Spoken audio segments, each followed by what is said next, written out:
Samedi 25 novembre 2023. Merci. Na binonyo sobozuli bakoya kolanda Canal Presse La Liga. L'unique mission oyo mesa kolanda bozora vraiment ba débat kitoko mais aussi ba question d'actualité de l'heure. Merci une équipe technique na Moni Bongo, Rodi plutôt Couparbola, Sima ya caméra. Merci. Freddy Takidi, les grands sapeurs. Merci. Na Maiko Kamwaka, pourquoi pas Vea Mbata, moi na Barumbu, Gim pour tous les maestros. Merci les meilleurs sélectionnaires. Serge Akwilou, voilà, équipe technique, Penza Bazali Kosunga, Elongo na Pati Sumbu, pourquoi pas Freddy Soumaili, Penza Basali Maso, peut-être comme Mabuta Nabino, Naba Condition, Elongo Bani. Canal Presse sur la Liga, Santiago Bernabéu, na Camp Nou, Yangoyo, ici Fungami, question Bolanda. Ba actualité na République démocratique du Congo Kasiambo était Tokota dans le vif du sujet Tikato Sabino était Boulembi Mantianga Jules je suis Funa 2023 numéro 136 na Funa P10 na commune ya Bandalungwa Jules Boulembi Mantianga candidat unique ya bana Funa nyonso tout merci P également na Vidier Chimanga Chipanda Vidier Chimanga Chipanda. Pourquoi pas na Paul Doudouline Wagou, Bangonio Sobazali vraiment pour soutenir émission Oyo. Les anciens de Charles Kisoloke, les Rabi Foutou, Sarah Asundi, Angel Kaisala. Merci Nabinonio So. Kassi, Tikabon Toloba. Joyeux anniversaire à Fabrice Pelende, maître Fabrice Pelende, candidat Yabana Yamo Amba.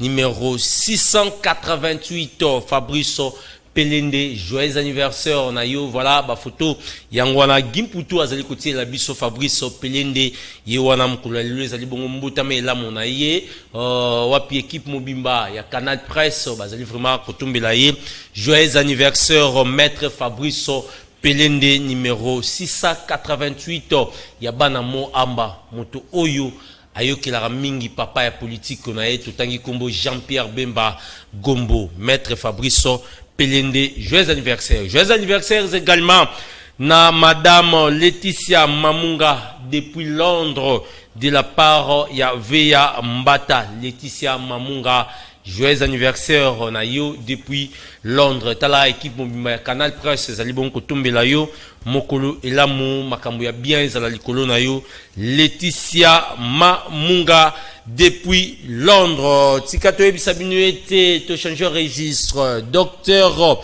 Itoko Bertin candidat député national na Lukunga numéro 130 P na provincial na Barumbu numéro 9 l'homme du changement de paradigme spécialiste en santé publique et pathologie infectieuse de la femme enceinte médecin propriétaire du centre hospitalier et maternité la race béni azali bonko définir makanisene na 4 axes P vision na kati na yango mingi ya liboso ezali création d'une commission parlementaire de suivi et évaluation de l'Assemblée, à l'Assemblée plutôt provinciale et nationale.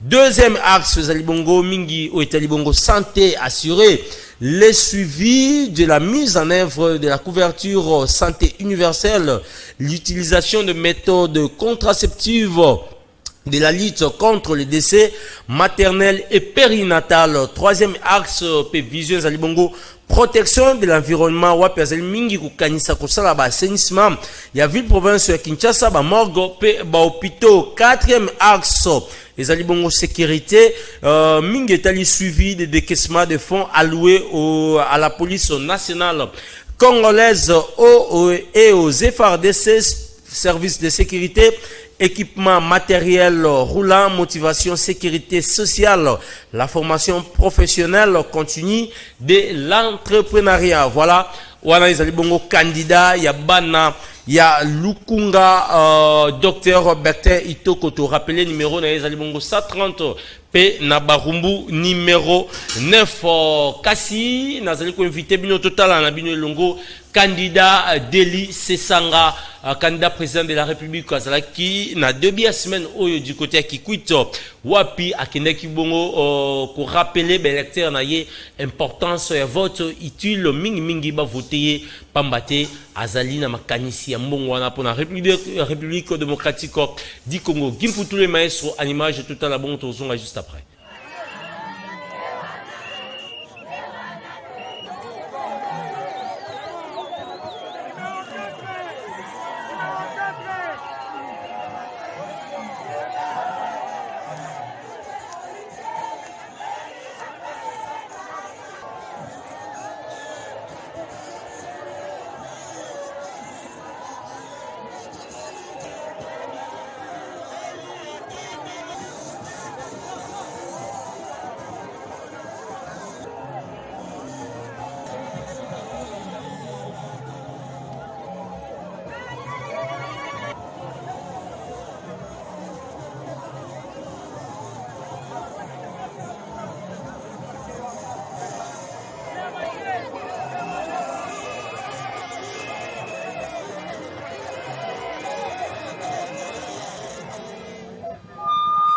Bana Kikwite mbote na beno ngai mwana na bino leki na bino yaya ya misusu nazali candidat président de la République na numéro 4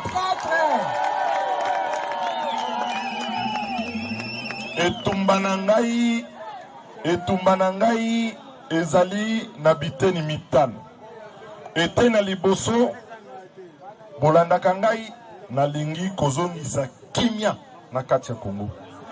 Eteni ya mibale ya mosala tokosala ezali ya kotonga babalabala pote bato bazala na posibilité ya kotambola Kongo mobimba basala misala na bango. Ya misato eloko ya misato na lobi eloko ezoboma Congo ezali tribalisme, ezali régionalisme, ezali kopona bilongi, ezali kokaba misala na kotala moto yo ya uti ekolo nini biso baso toali ba congolais. Tribalisme il faut esila emati makasi ezoboma mboka ekotinda biso epai moko te peze eloko motu ya te tokozwa litomba na yango te.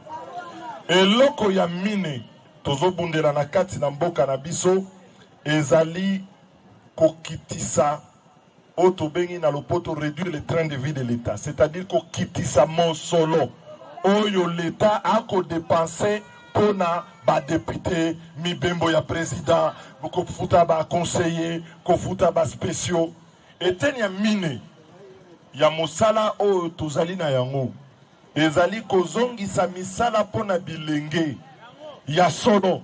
Papa amoni pasi, mama amoni pasi, atindi mwana na classe azwi ba diplôme me musala emona naka te.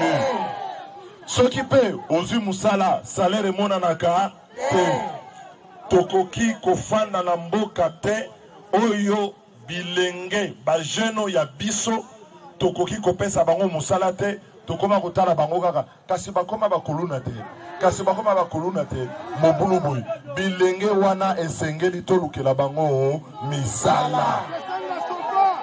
Mboka ekoki kozwa libiki te sans que tozwa misala pona bilenge, sans que tobongisa ba salaire ya bato nyonso bakosala na mboka. Nzambe akeli biso na mabele koleka, akeli biso na possibilité que to laisse bato nyonso moto alia du 1er au 30. Alors na makambo wana ngana lingi to sala effort po tenkita ekolo na biso etala makambo ezali ya bilanga kokotisa courant na bamboka po te eloko to kosala na bilanga to eba ko transformer yango epesa pe misala na bilenge. Bilenge bazali awa, ba mama bazali, ba papa bazali. Soki na otambola mingi na sala ka signe boy. Boy bitina na yango bino nyonso bosana. Sala. C'est-à-dire que le 20 décembre tozali nzoto na nzoto moto akobangisa moninga est-ce que tozoyokana le 20 décembre tozali nzoto na nzoto oza na carte de lecteur na yo moto akopekisa yo ovote azali nasengi na biso banso tosala kisinzili ya maponami oyo tobengi veillée électorale mais nazosenga bino mokolo moko tosala veillée électorale le 20 po tobikisa mboka na biso mbula mitano veillée électorale mokolo moko tobikisa mboka na biso mbula boni mitano tokosala ngo ndenge nini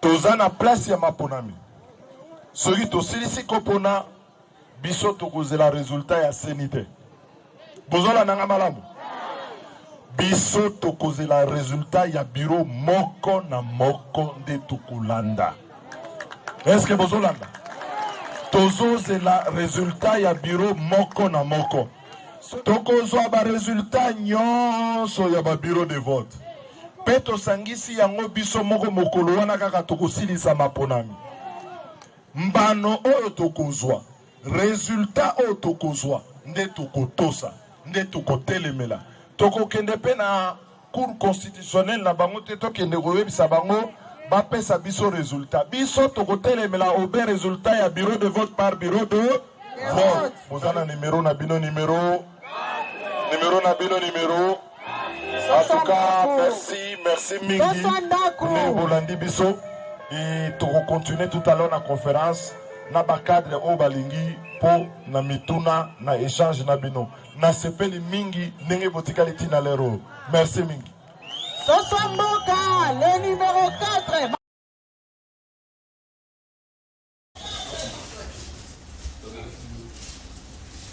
Voilà, merci na Maiko Kamwaka par rapport à Yabili Oto Tukota la bongo ya candidat Deli Sesanga du côté ya Kikwito. Batata ba mama sur ce tozali bongo pointame mbalamoko ba si jeune abiso ya mukulu lelo esingebo simbete que George Weah perd les élections au Libéria et procède maintenant à la remise reprise de manière civilisée et il va quitter le palais présidentiel. Est-ce que Ezali Bongo exemple à suivre pour les Africains et le continent Mobimba? Tala si je n'habite à Liboso, yango wana kasi si j'ai mis ballet pour réfléchir autour de la campagne électorale, bien que yango bandi, mais ba source mususu Ezali Bongo révéler biso que ba élection et ko salimate pambate gouvernement de la République démocratique du Congo nanu et décaissé ba fonds oyo et singalité na ngambo ya commission électorale nationale indépendante. Si cela est vrai, alors pourquoi donner le go pour la campagne électorale? Maman ya motuna otokotuna mokolalo autour ya émission mokolalo na ba invité na biso oyo déjà tozali bongo na bango na plateau Hawaii. Il s'agit bien sur 4 invités. On nous signale que tozali bongo na 3. Il s'agit bongo yandeko Alain Madilou ya Union pour la nation congolaise wapi nazali kopesa mbote na ndeko. Mbote ndeko permettre na pesa quand même mbote na bana tu ya moamba mbote na nga yango 55 na bino yeyo na pesi mbote na ba peuple congolais nyonso na pesi mbote particulièrement na bana moamba lobby parce que ba sepela ki ko yamba mokonzi mboka ko fungola nzela ya Kikwiti o etikala ko existete lobby nga moko na bibona yoka na mona ka na bilili mais fallait na expérimenter na butu na l'équipe na nzela Kikwiti pona ko mati bandal. Et en tout cas, j'étais très content et n'a partagé Sengoana na bana moamba babito ya kolobake. Merci beaucoup na Fachi Béton parce que toujours beau tabanzela ya sika eza ba innovation. Voilà. Merci Ndeko Badilou na molongo mususu tozali pe na Ndeko Trésor Congolo, membre ya Union pour la démocratie et le progrès social. Ndeko Mbote. Mbote Ndeko na pesi mbote na Alain Madilou na pesi mbote na bako débatteur to kabola ba plateau na pesi mbote na bakongomani nyonso bali kolanda biso. Alors na kosenga bolimbisi na bakongomani ebele oyo pona bango na décevoir bango parce que de tous ceux au bazo postuler pour la députation nationale to provinciale nazalaki tête de liste oyo ba congolais bazaki na posa fallait qu'il na déposer candidature mais malheureusement namoni cette fois-ci lycée Bosangani eza trop sangisa c'est-à-dire il y a des gens qui ne sont même pas là à l'école mais bazo linga ba koma ba député pour basala nini parce que député za botonga ba ponte député za botonga ba nzela te député za kopesa mai na courant te député za libongo kozwa ba problème il y a population au transformer yango et comme une proposition de loi au proposer en assemblée et puis faut en influence makasi pour ba ninga na yo ba kokabongo au voter loi oyo proposer mais malheureusement de tous les candidats oyo bazo compétitif pour ba députés provinciaux bien ba députés nationaux nani na ba o ba linga ba kota na ba o bazo bima nani a proposé loi moko boye oyo aider population sentir que grâce à député o na loi oyo a proposé qui les lots oyo to komi ko vivre bien net par exemple je n'ai jamais vu un député proposer la loi liée na avantage pour la population concernant par exemple le pouvoir d'achat biloko ezo matatalo to ko maîtriser nini flambée des prix. Les députés sont là, ils ne font rien et puis comment vous imaginez durant mandat oyo mobimba ba député bazui balongola ka ministre moko économie encore que ministre wana ezalaki parce que ba libanais nde bazali contre ba bimbatambisa kanyaka po baninga na balongo ba député balongola ministre wana alors ba député na biso fo ba yeba lelo que tinde bazokota assemblée nationale to assemblée provinciale wana ba yeba ki ba yebo ba transformer ba problème ya peuple et comme solution peuple a senti que oyo nde ba balobeli na biso parce que nous avons une démocratie représentative oyo sala ki non peuple a poni bato ba ko représenter o ba ko lobela o ba ko défendre l'intérêt na ye alors nga na moni que c'est mieux nga na zala na nga président ya parlement de la rue. Donc je vais contrôler le parlement. Cette fois-ci je serai très dur dans mes analyses pour la député parce que la fois dernière on a voté à député. Je savais très bien qu'il va fournir et l'autre mais cette fois-ci on a voté député. Tant on a voté député on a pour la circonscription dans la Gombe.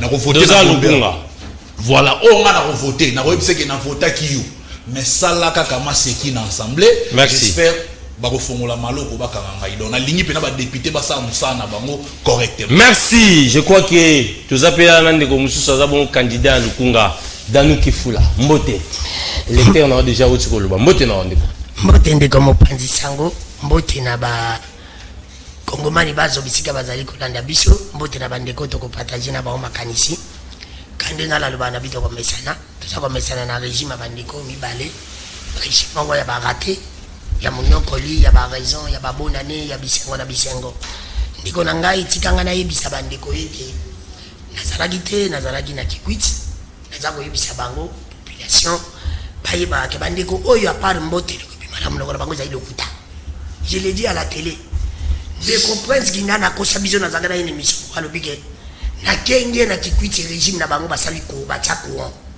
ngai na uji kuna na komaki avant-hier na butu na tikala komona komate na kenge ni na kikwiti bakosa balobiki batie courant kuna lokola ba mesala kokosa biso na ba province lokwa tozora chance à kokende te bakosa ka biso na kisasa alors qu'en réalité basali eloko te tikana yebisa bandiko na ngai te bana kenge ba holola ki président ya ndiko balobi muibi ngai te bana ya kenge tokudeni na kenge ngai te pepe ezali pepe ami tuni question moko mendeko bande ko balobi tika ngai na lobati loba na tika le temps non oh bon ça loba continuer tozali na campagne électorale ngai na yebi ke ndeko langa pe madira zali candidat ngai ndeko Danu Kifula na zali candidat na kitambo pe na Lukunga yebi ndeko langa le ko alobi numéro na ngai na kitambo zali 65 ah s'il vous plaît ouais tika trésor congolais tika ndeko analyser Danu Kifula continuez s'il vous plaît trésor tozali kaka na bandeli voilà tozali kaka na bandeli ndeko Danu continuer trésor congolais depuis okutaki na monde ya musique tio komi na musique s'il vous plaît trésor Trésor, discipline régné. Aussi, on met les mingi pour ça, les makasi. On a vu que l'émission a débat. Ceux qui m'ont dit que le baba fan a calme. Ce qu'on a maloba. Continuez de redonner. Merci. Ngai, monoko na ngai, ezwaka mbutia iste etikala kananda peke. Soko baby sita d'antenne nga et pas na pour le matin. Moi je suis clair et net. J'étais toujours poli. Na lobi bo ndeko danu ke fula ebele candidat na Kitambo pe na Lukunga. Na Kitambo limego na ngeza li 65. Na Lukunga limego na ngeza li 757. Voilà service commercial est là. Ça a problème. Merci. Ndeko na ngai na bosolo pe bosemu. Na zango ebisa pepe. Consanga la sali depuis na ina ville province ya Kinshasa. Ndeko mopanzi sango. Na kuti kaka na Kinshasa salite. Bambula mvula nyose beti Kinshasa zali salite. Kinshasa zaka na problème ya courant. Kinshasa zaka na problème ya insécurité.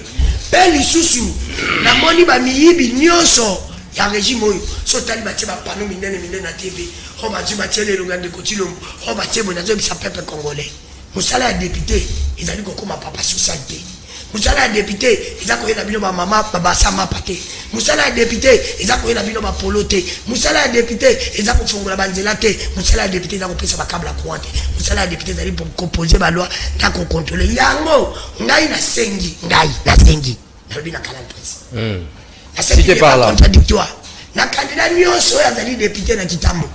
Na candidat nyonso azali député na Lukunga. Aboyo ndongwana. Toya kondongwana na canal presse. Pona ba débat Italie. Pas projet ensemble parce qu'il faut pas oublier la mboka la biso ba loi ezebele soki danu ke fula sala ki loi te ndeko nanga musala loi ya musala loi ba député ba sala ba loi ebele mais exécution ya ba loi les amis yango pona ko éliminer ba candidat shit par là ndeko danu apesi ba moto ilima soki moni muto azala kana mwamba aye candidat la Lukunga pour voter te c'est médiocre comment muto afanda kana Lukunga tako za candidat merci soki moni muto atia suppliant na ye mwana na ye mwasi na ye ndeko na ye ko voter ye te c'est médiocre parce que tout ça côté mais la banti balé merci soki moni mutache pano ya munene atie parti na ye te ayi binota atie pa nani bon voter te c'est médiocre merci Danuke Fula voilà nazali na opposition nazali merci o ezali ya sesanga merci nyonso batia ba candidat na bango na sima merci voilà Danu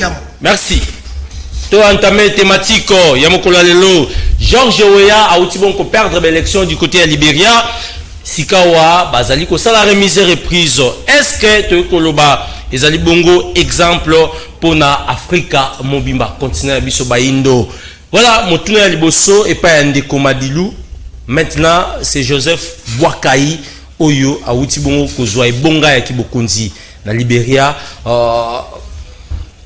lecture de Fénigno Sali par rapport à l'élection, mais il faut ça plutôt parallélisme dans contexte il y a Congo démocratique. Merci mon amboka journaliste. Omoni ndeko Danuke Fula aena maram na bango tanga za hotel na babus. Aena on a plateau à télévision. Omoni il faut pas confondre ba terrain. Voilà. Tanga za pasteur, c'est différent, na les lois politicien.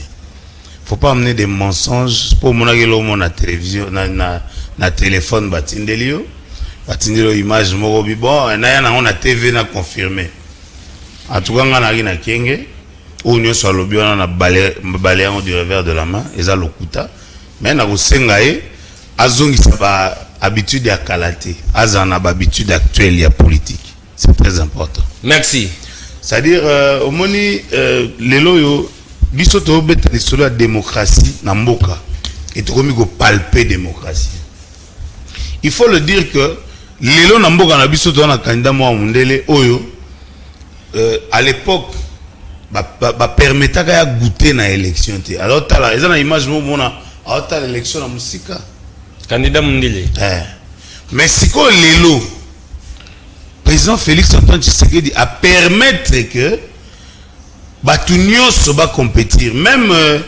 vient abiso Bukangalonzo vient Bukangalonzo alors ba changement a t'équiper place malgré ça tu vas peut-être quand tu as place malgré ça ba pousse tout procès na eti na 2024 pour pas permettre les gars à compétir en toute liberté vous comprenez c'est-à-dire démocratie na mboka na biso pe komi kozwa nzoto ngana komi ko nazo pesa longo nya makasi na mboka Libéria parce que mboka wana j'ai des amis qui vivent là-bas. Nazo kanisa gezara invivable mais parce que Libéria quand même tu sens que la démocratie est en train d'évoluer.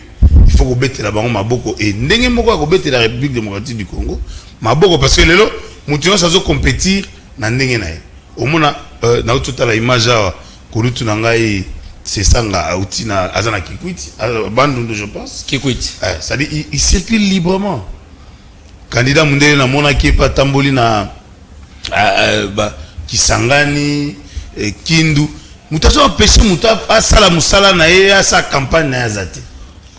Vous comprenez? C'est-à-dire awa il faut te féliciter, te reconnaître quand même bah avancée positive dans le cadre il y a démocratie dans Libéria. Il faudrait également que tous zoapé ou ya biso to mettre en exergue parce que dans le temps les équipes qui étaient à Rosalate ou à Rosalate.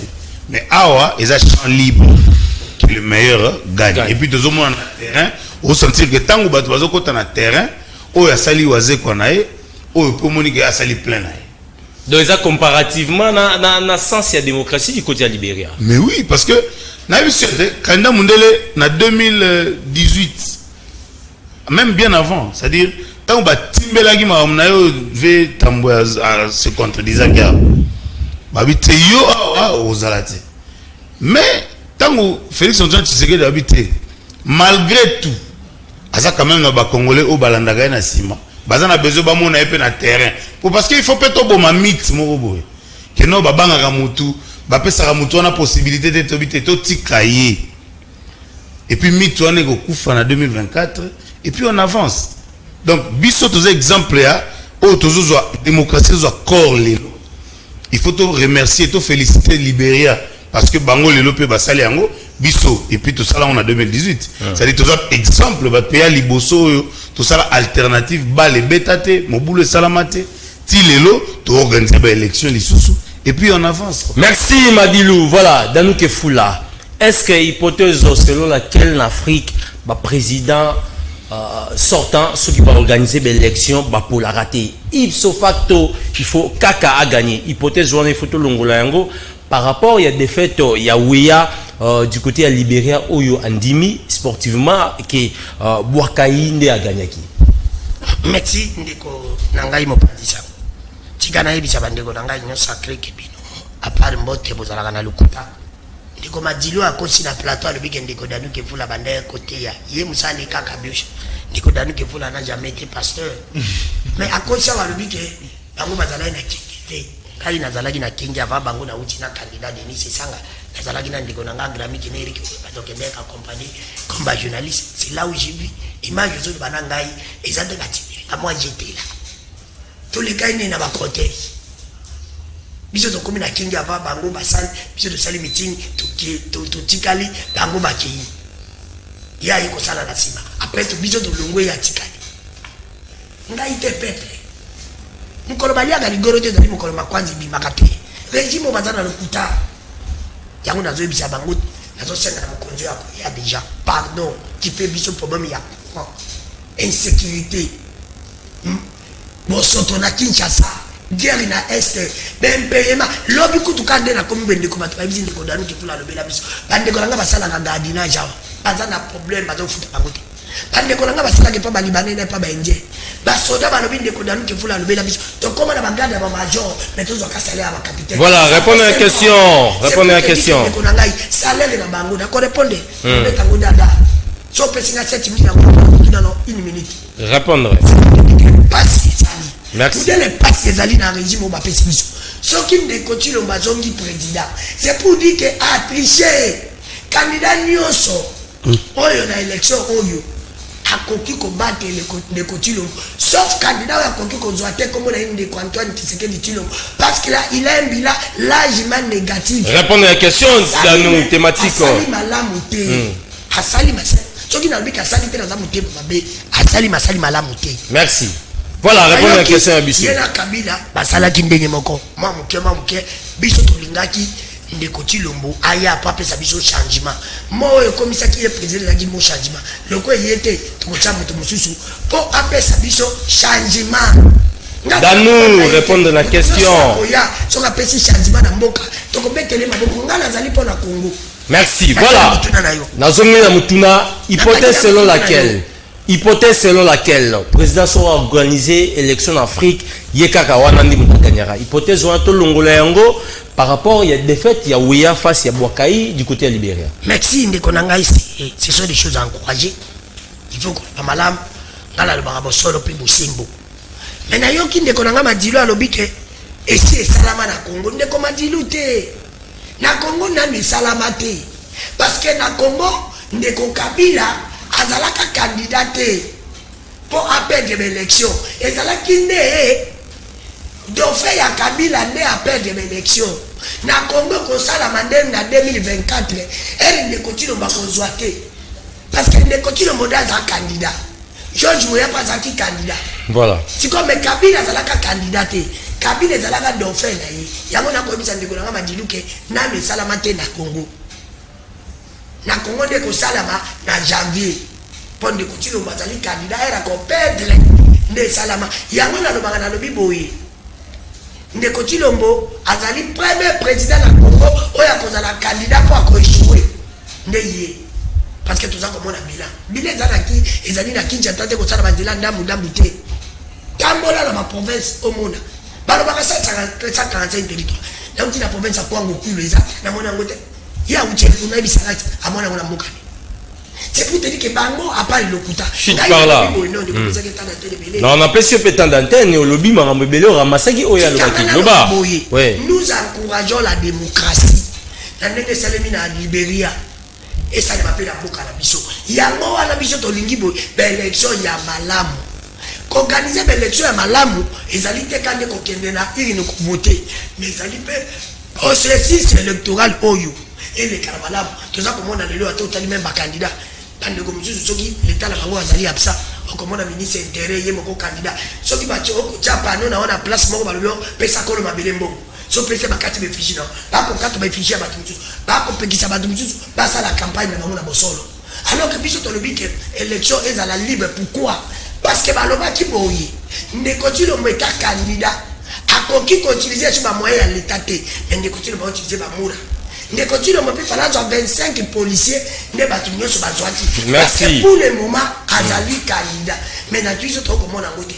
Ils sont comme on a ne continue le président Azali candidat. Merci. Kabila Saladi. Merci. Voilà. On a mis une question beaucoup. Elle ne connaît pas idée pesa koza maluba. Biso to longolaki ya bisangai nini oyo ne continue mbasali. Ouais, ok, la bilan. Merci, Danou Kefula. Mutuna et pas un trésor Congolo. S'il vous plaît, Danou. Merci. Voilà.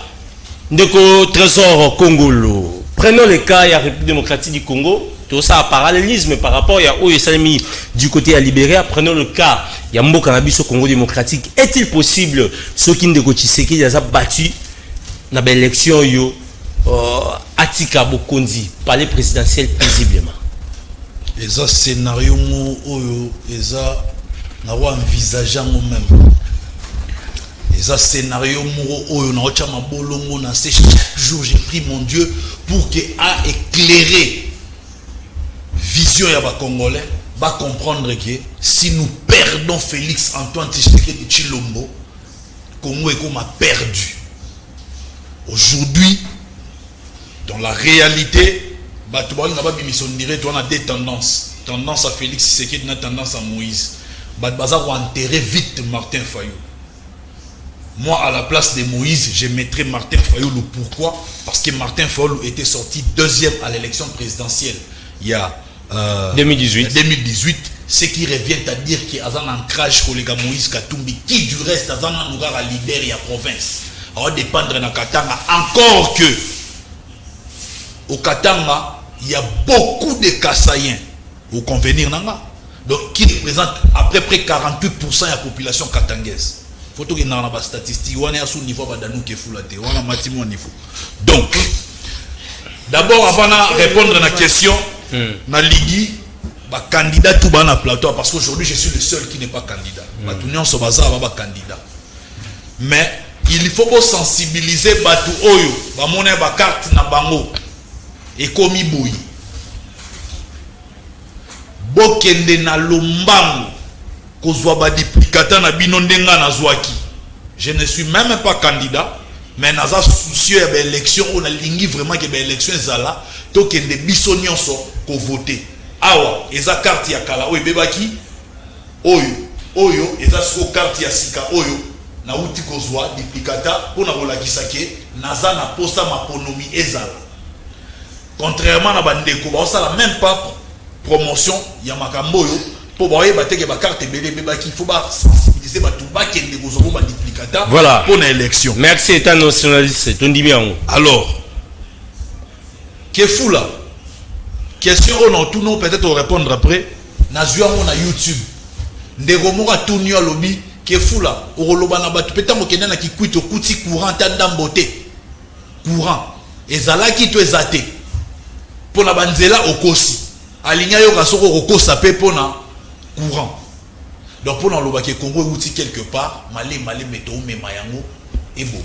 Merci. Alors soki Félix Abimi na répondre avant na rencontrer avant na répondre soki Félix Abimi président c'est qui a triché. Comment Félix Abimi président a triché dans Milan et l'Obana faveur naïe. Dans la réalité, Félix a travaillé pendant 3 ans. Mais il faut maintenant voir ce qu'il a fait, ce qu'il a réalisé pendant 3 ans. Plus de 2000 infrastructures construites ou réhabilitées.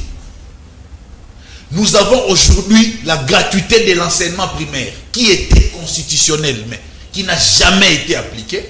Grâce à Félix Tshisekedi, gratuité est effective. Nous enregistrons plus de 5 millions d'enfants jadis exclus d'un système éducatif Nabiso qui ont renoué avec le chemin de l'école. Aujourd'hui, nous avons plusieurs milliers d'enseignants qui n'étaient pas mécanisés, qui le sont aujourd'hui. Nous avons la couverture santé universelle, c'est-à-dire qu'au peut moment il y a soin de qualité, soin de santé à qualité, mais na primo dérisoire. To bandi bongo na gratuité ya maternité. Ba maman na biso ba neko souffrir. Ya kobota.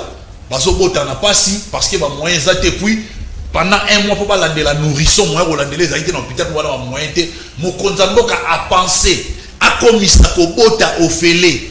Alors to bandi non na province pilote ya bon Kinshasa. Nous enregistrons aujourd'hui plus de 300 centres de santé construits. Plus de 50 hôpitaux généraux de référence réhabilités. Nous avons aujourd'hui enregistré plus de 30 000 kilomètres de routes où ils ont construit, où ils ont réhabilité. Pourquoi on n'a pas dit qu'on démontrer? Non, voilà, mais même sur le terrain, plus on va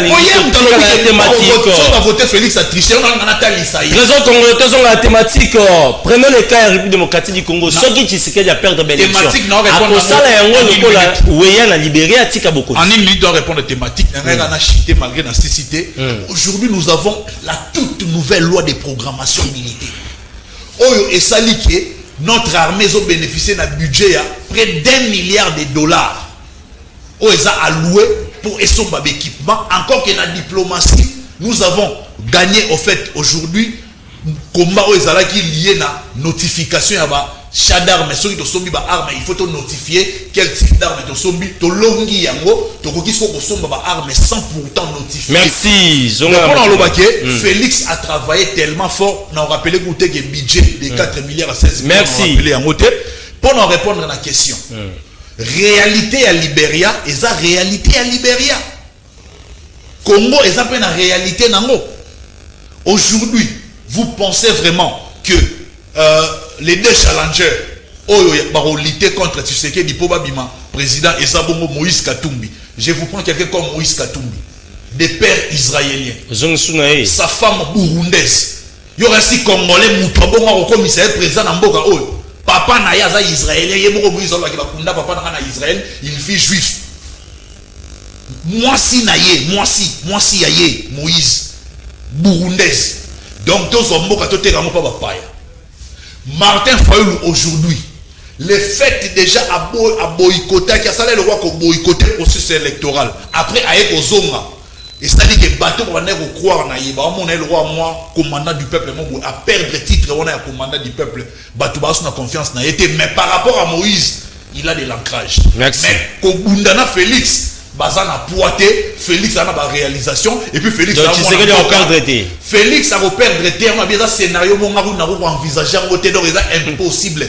Eza impossibilité moko boy oyo batu ba obouler na bandoto na bango ça la alors que ça la maté. La réalité c'est que Libéria ou ça la Libéria eza Libéria awa na Congo et ça la maté parce que Facha zana nous batu bazana besoin Félix Tshisekedi continuer à concrétiser vision naïe parce que aujourd'hui dans tout le monde a par exemple PDL 145 territoires. Oh et ça là qui dans chaque territoire au moins tu as un centre de santé, tu as un merci. Bon compter ça dit n'a pas recours n'a pas fin fond ya Congo. Merci Trésor Congolo. On aura au moins voilà. Moyen oh ça là qui va traiter. Merci. Monsieur Maloba.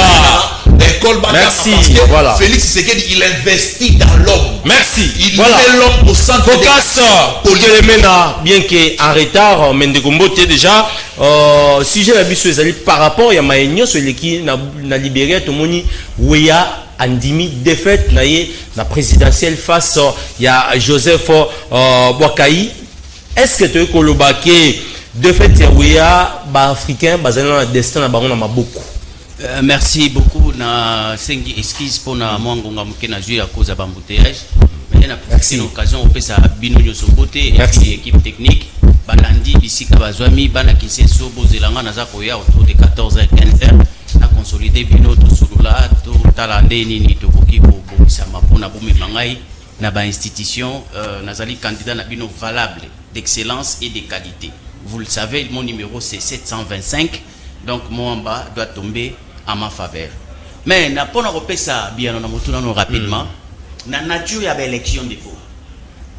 Le politologue qui a réfléchi les élections a réfléchi ça en côté pona et logo mususu si ce n'est que faire gagner le peuple.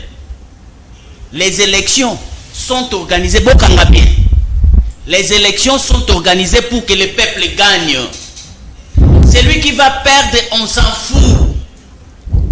Mais dès lors que le peuple a gagné, élection. Tu peux avoir le plus grand nom. Tu peux investir tous les moyens possibles. Okolo babalango nyonso, okolo démontrer nyonso, okolo laksa bilan na positif, okolo laksa biloko sali. Mais quand le peuple gagne, c'est ça les bonnes élections. Donc, il ne faut pas qu'il y ait une théorie oyo ezo vandate na logique ya élection. Possibilité ya kosala biloko pour que le peuple a voté yo ezalaka na ba régime nyonso. Aucun régime au monde et kota na bokonzi et salarié. Chaque régime au monde pendant un mandat à 5 ans basala akaka mo eloko. S'il vous plaît. Si ko sala eloko eza synonyme te ya ko gagner ma économie d'office. Kabila asala ki biloko. Mais a gagné ma économie te. Chadari est tombé. Mais il a présenté un dauphin pour la continuité de sa vision. S'il vous plaît, Congolo. Et d'ailleurs, les lotang tozolo ba marambo, il y a ma économie. Mais pour la nitolo marambo ba programme te. Nous séduisons le peuple avec quoi? Pourquoi tu as un combo à Katumbi? Pourquoi tu as un combo à Félix? Pourquoi tu as un combo il y a un président avec leur nom? Pour nani to lo bate makambu o ba okanisa pour la population. C'est ça le plus grand débat. Le grand débat ce n'est pas les Fatih Béton, le grand débat c'est pas Katumbi israélien et étranger parce que la Cour constitutionnelle a laissé passer donc il n'est plus étranger. Tolo baba o linga ba kesala nini? C'est ça le vrai problème. Ndekolanga Trésor a outko loba leko moka et ça n'ga pas si na motema. Alobi pona ka Katumbi azali moto ya Katanga. Alors d'ailleurs na Katanga kuna baluba baza 48%. Et Linko Lobanini, qu'est-ce que tu veux passer comme communication? Le vote est sociologique, c'est politologue. Donc c'est une réalité que nous vivons. Trésor Congolo, s'il vous plaît. Faut pas faire fi de cette Trésor, s'il vous plaît. Trésor, prêcher évangile et la science politique. La science politique n'a jamais soutenu cette approche. bakoki ko voter mutu te pour entendre de Moi je te parle de la réalité. S'il vous plaît, ça c'est un constat, mais tu ne peux pas prêcher ça. Ne prêche pas. Mais c'est s'il vous plaît, comment la papier? Comment la papier ce qu'on Focus, continue. C'est honteux pour toi parce que aux Amoulouba, donc ils ont voté Félix pour Amoulouba. Oh, donc S'il vous plaît. Ah, mais tu veux orienter des Oui. Tout ça 48% Moi je suis intellectuel. Congolo, s'il vous plaît, comment s'il vous plaît, Congolo, comment? Merci. Focus, continuez. Et puis on sait la bilan on peut ça on abîme ma case. Ça la bilan d'engwana. Ça la bilan d'engwana. Yo éviter mes compétences là-bas et ça d'attribution dans la constitution na biso. Tu ne sais pas que le président de la République a ses propres attributions et ses propres compétences. Tu ne sais pas qu'il y a des compétences du gouvernement. Tu ne sais pas qu'il y a des compétences des provinces. Ça c'est du n'importe quoi. Tout ça dans la République ou bien tout dans la royaume. Si nous sommes dans la République, respectez la Constitution, parlez en fonction de ces lois et alias. Quand vous voulez faire une communication à bilan chef de l'État, bota la Constitution et c'est à ça la nini d'abord. Ba pesa ye ba prérogative na ye exclusive et zalina nous défense et sécurité. Ba pesa ye diplomatie. Ba pesa ye la monnaie politique monétaire de la République. Alors bandana nous bilan place wana. Yo osote makamusu comme na makamu oyo eza compétence ya ba province. Est-ce que tu sais la gratuité aux obételato? Tu sais que la Constitution a déjà tranché pour cette histoire que les alliés compétences il y a ma province. Ce n'est pas un président de la République de venir bomber sa poitrine sur une compétence réservée exclusivement aux provinces. Constitution en gros sur aux politologues à solo. La président de la République compétence il y a salamara gratuité. L'enseignement c'est pour les provinces. Il a levé l'option de ce que vous appelez l'agriculture, revanche du sol sur les minéraux. Lingala. Tozawapi. À l'heure actuelle, Yemoko, jour oiseau, si sa communication il y a état de la nation. L'agriculture actuellement, c'est à l'auteur de 4%. Il y a croissance. Il y a répondre à la question. S'il vous plaît, à répondre à la question. Nassina répondra qu'il n'a que les élections sont organisées pour que le peuple gagne. C'est tout. Tu dois comprendre la notion. Ce qui a un mboka na biso, toke na ba bonnes élections. Ce qui que la volonté du peuple s'exprime en faveur de Félix. Merci. C'est ça les bonnes élections et c'est ça la bonne victoire. Merci. Ça sera une bonne manière ya repola. Et puis Barosala obligé à encourager les gagnants. C'est ça les bonnes élections. Merci. Na répondre déjà la question là mais c'est que du banda. Merci. Alors, suite par là. 30 secondes. Nazali Kolobela. Offre politique, c'est quoi? Offre politique, c'est un mécanisme par excellence. Na période de Robeta Asuma Solo, te Yakatumbi, Israélien, oh, Italien, TIC, l'équipe constitutionnelle Tchakati.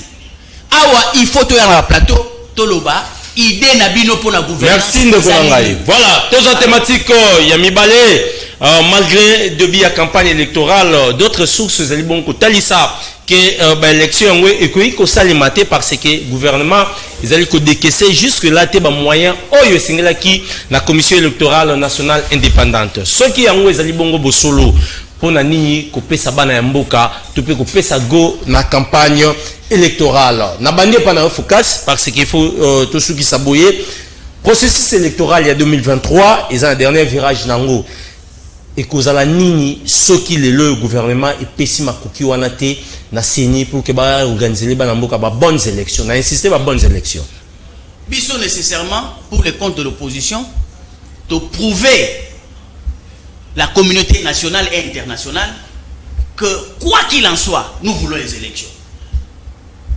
Moi je crois que débat wana que opposition qui ma élection état sous-souté tokine sikoyo compétence ya kopesa mbongo na seni eza na opposition te lelo soto ke ma ponomité c'est que batu ba ki ma élection ezali bato union sacrée c'est que bato balingi élection ezalate et que ça la bataille union sacrée ça la sous makambote que union sacrée ndenge nini démontre biso parce que régime actuel bango batu nécessairement il faut ba décaisser mbongo ba pesa na kadima o aza clair alobi reste ya mbongo na tarification akala batikala ki na 300 millions o il fallait ki ba pesa ye mais loko la retard ezwami biloko bakiti o ezali banda na ba intrant pona ekoma na temps record ba élection ça les na date voulue il faut eya par avion et puis boyebi ke bakiti électoral ezalaka accompagné na ba batterie ezalaka na ba liquide wana ekotaka na n'importe quel avion té ezali na ba avion spécialisé o ekoki komema ba batterie wana. Donc tout ça il a demandé qu'on puisse lui ajouter l'argent pour un changement, il y a transport, il y a type, il y a transport. Au lieu il y a na maille et ça la 45 jours, il faut ce qu'il y a na vol. Donc par conséquent, il faut pas baxayer 180 millions likolo il y a 300 millions o wana tout calcul fait. Ça c'est de la part du gouvernement. Ba pesa Denis Kadima. Mais ceux qui ont tali na intention à Denis Kadima, il a tout fait pour que la classe politique et le président de la République et l'opposition puissent considérer que problème ezali techniquement pour que la date wana l'élection ezouama. Mais la classe politique actuelle, pour les opposants, ils ont dit qu'il y a un problème. Mais le régime a dit niet. Ceux qui ont créé comme ça la décalage, bah chance il y a Félix et comme a diminué pour créer une transition et ouais on peut sa chance na battre sur côté na gouvernement token de Karabongo. Tondimi token de Karabongo. Bisso le problème c'est que la vérité des urnes doit être au rendez-vous. Parce que c'est ce que nous attendons. Je vous ai dit que les élections et les bonnes élections ont été organisées, ont toujours été organisées pour que le peuple gagne. Avant comme la vérité des urnes, il faut l'élection Salema. Il y a un toujours là-bas. Et Salema, mais et Salema n'a pas norme. Parce que les lots, au moins ti les lots, bazo benga batu pour na carte électeur, ti les lots ba afficher ba liste était, ti les lots, il y a des problèmes déploiement et Salemina nouté.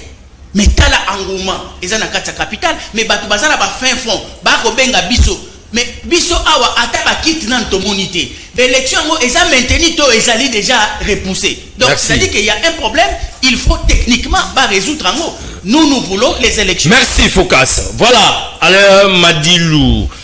À la lieu où vont les choses, tu allez comme on a campagne électorale et bandit, est-ce que tu as un scénario moko une campagne électorale sans élection, la délai prévu? Bon, en tout cas, Nalandi, Bandegone, Balobi na plateau, na Mekiko Landa annonce Yandeko Trésor Congolo, na Osenga Bana Nyoso Moamba, Toki Ndeko ba duplicata na biso, parce que 55 nabino mbote za 2 maboko, 5000 balais. Alain Madilou. Bolanda ba candidat indica. On est candidat indica. Indica veut dire et l'homme ba kino ba bibo indica. Ba candidat indica va be na mwamba.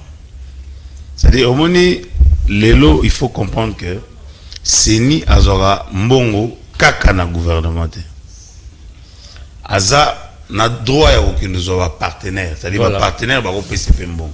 C'est de fixer et le mot pour na sa population à la télévision. C'est-à-dire Seni a un partenaire à la banque à Zimbabwe, c'est-à-dire un partenaire va financer pour que à avancer. Vous comprenez? Alors l'élo c'est-à-dire élection et lobby qui mutumu appelle ça au mois de décembre que banda campagne pour balobake ezaki faute na bisote ezaki des fautes ya Seni tout ça sont des supputations. L'élo il faut que lorsque la machine est en marche, les arana bateau balukaraba retenir pour avancer.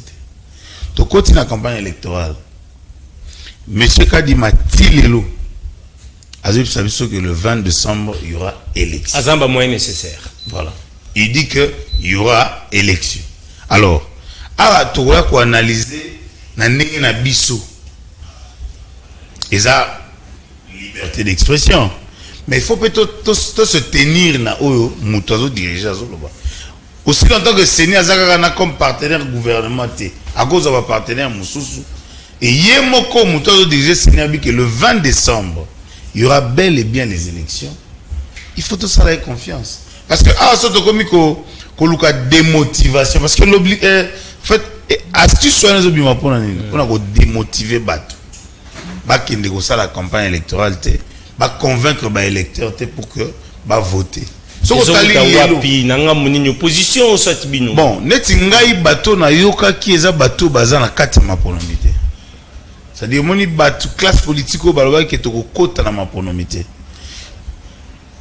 mingi moni ba même na talaki vient nga Martin a kei tanga comprendre que le train est en marche via ça nini azongi so bato tout ba beto ke na maponomi te idée na bango ezali que token de dialogue to fandi to sali partage à pouvoir na yo quand même vient nga muzitu koloba ki photo vanda na mesa to solo la c'est-à-dire batu nyoso bangi na idée que token de to solo la pour que to meka ko bongisa o ba baza kanisa ke foko bongisa mais lelo a tozo avancer parce que puisque batu ba vanaki na idée na bango fligé na mutu qu'il faut que dialogue ils sont convaincus jusqu'à preuve du contraire que élection aux arrêtés. Mais ngai, en tant que démocrate, na yebi que M. Kadima, ou azaka na partenaire mon côté, azo yebi sabiso ti le 20 décembre il y aura élection. Tous taille la maloba na ye. Donc tous taille la maloba Kadima awa. Tous on a besoin de mutu moko ya ko briser élan o ese zoami. So taille na terrain. Vous devez comprendre que la population en a besoin tout qui est dans ma ponomi. Déjà pour nous changer de classe politique au sein de l'Assemblée nationale. Au taliban tu peux pas comment l'Assemblée là. Il faut que ça énergie à sika. Ozo kuta na mkonza mboka parce que on est volonté au mkonza mboka tchena misala. Yene mdo gagner. Oh mais papa, on a la sala enquête mon office de route. Office de route doit singa bango office de route bazalaka. Chaque 3 ans, il faut doter de matériel. Mais durant 18 ans, il faut doter de matériel une seule fois. Mais les lots, ce que ça enquête dans l'office de route, c'est que dans 3 ans, il y a matériel 2 fois. Parce que misal ça na terrain, au moins un tracteur et autres na terrain. Ce que na mboka mobimba, à part la place où nous allons, il y a makasi, mais ce que ça makadam te, asphalté te, ils à terre battue. C'est-à-dire, la volonté autochtone à Makam, ça là, dans chaque jour. Na l'époque, tu as toujours la maman, tu as toujours manzungu na matembele. So, tu as toujours toboka. Avant l'ambela, il faut bambango. C'est-à-dire, ah, tu as un stade à bambanzungu. Il y a un moment où tu as une population, après ça, volonté politique. Au Félix, tu as mis ça. Après ça, chance, il y a aussi le deuxième mandat. Ils ont merci, voilà. Danouke Foula, est-ce qu'il faut continuer à insister sur le fond où il s'est pendant que le président Seni Denis Kadima il faut insister dans le baki ba élection coûte que coûte ba Congolais ba okina ba urne le 20 décembre. Merci Sango, to bossa kateke, to le la peuple. To ko ya na télévision le leté na Kinshasa, to le la problème ya courant ezali mabe na ba commune nyonso. La incompétence ya monsieur Lucinde. Et nazali ko tsenga pe na notre bourgmestre madame Pipito Kilala ya Kitambo. Atili sabiso route benyango rivière Ngobilana rivière Pipito Kilala na veni oya place wana pour les bêta qui maille za la kaka biso to lembi. Ngobila pe akire biso ba niveau parce que to lembi. Merci. Wana ezali makambo ezali ko déranger population ya Kinshasa ko bossa na te kuluna insécurité. Mais avant de répondre à Moutuna na yo pesanga tana Ricardo ndeko na ngai Trésor Congolo. Ndeko Trésor Congolo alobi que azali politologue na niveau ya Danouke Foula kokoma te. Trésor Congolo na mituni question moko. Kolongwa na yo na musique ko ya na politique au sali le lota ba 2 ans. S'il vous plaît, Congolo. Tikaya Loba. N'attends d'antenne plutôt au répliquer. Merci. Danou, il continue. Il faut sa référence à la musique. Merci.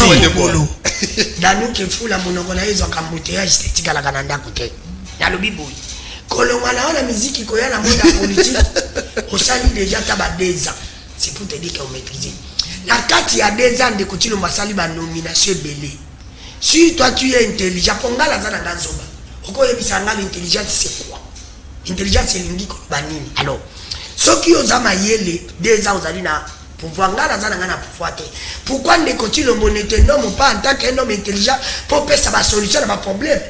Si Ndeko Tshilombo t'a pas nommé, ou alors celui qui n'est pas intelligent, ou c'est toi. Parce que comment il y aura mettre à bas les malamu, atika ina bande et touche. Ou tu n'as qui dialogue dans la musique, ou il y a qui dialogue dans la politique. Pour éviter son fan dans la lola, ou il y a ça les mesures zongi, ils vont vivre au monde, on n'a pas sur tout le monde, on a binomi balé. Est-ce que on n'a pas sur le peuple à monde? C'est pour te dire que nous avons un maïel était. Chose à maïel pour appeler ça. Pour la solution. Dans le secteur, il y a un problème. Pour le Congo, le secteur est mêlé, il y a un problème. Voilà, répondez à la question. On finit. Il y a des sous dans les cadets caca. Nous contrôlons au Congo. Communicateur, il y a une chose précisément, il y a partie des pèses. On ne peut pas Kabouya. Il y a un plateau à l'objet. Peuple congolais, pour qu'il y ait des mangues qu'on a dit kata. Mais tu es un Congolais pas plus tard qu'hier. Avant de qu'on ait un plateau qu'on a inventé, bisous que Denika Dimaza espère. Mais tu as eu une élection, tu vois, dans le bisou. Quand la première carte, la bisou, la nini, moi, ma bé, il y a mis balai, tout ça, la amélioration, il y a mis ça, tu bon. Il y a quatrième, oh, il y a dit qu'on ça la élection, et pas à Kadima espère, et pas à moi, papa qui s'est dit. Politicien, l'homme de père et de mère, pas quand il y a un chinois. Et il y a eu qu'on vous mélate, et il dit qu'on va faire amateurisme. Parce que ton vote là, on a pas carte, on a dit qu'on met comme débat. Bilan de Tshilombo, ils allaient payer la carte.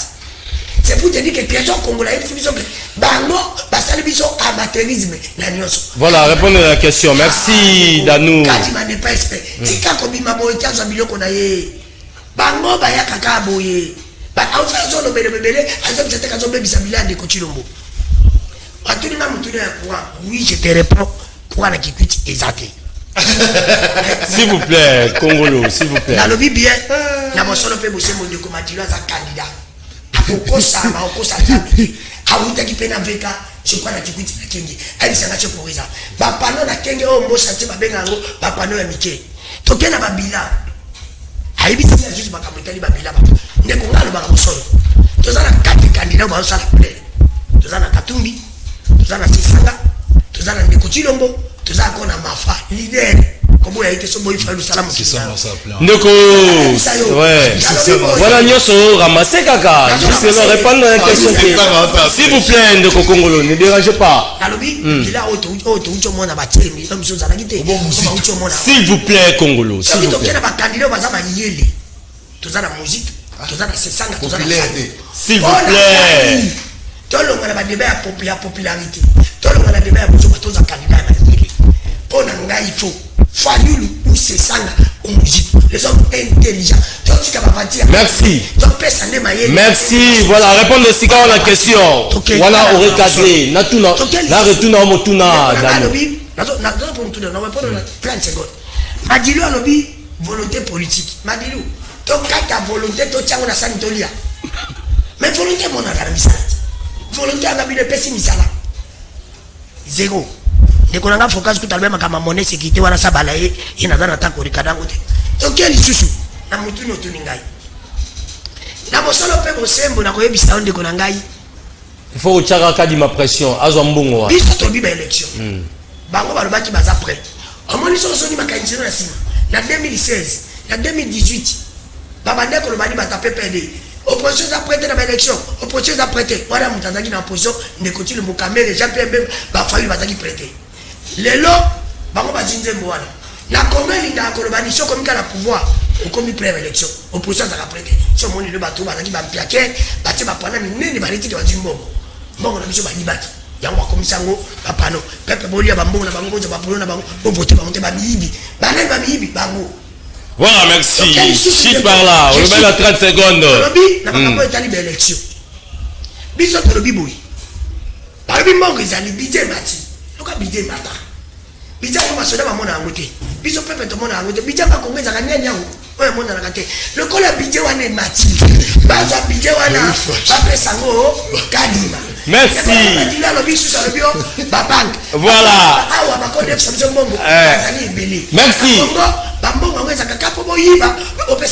Merci Danou. Awa.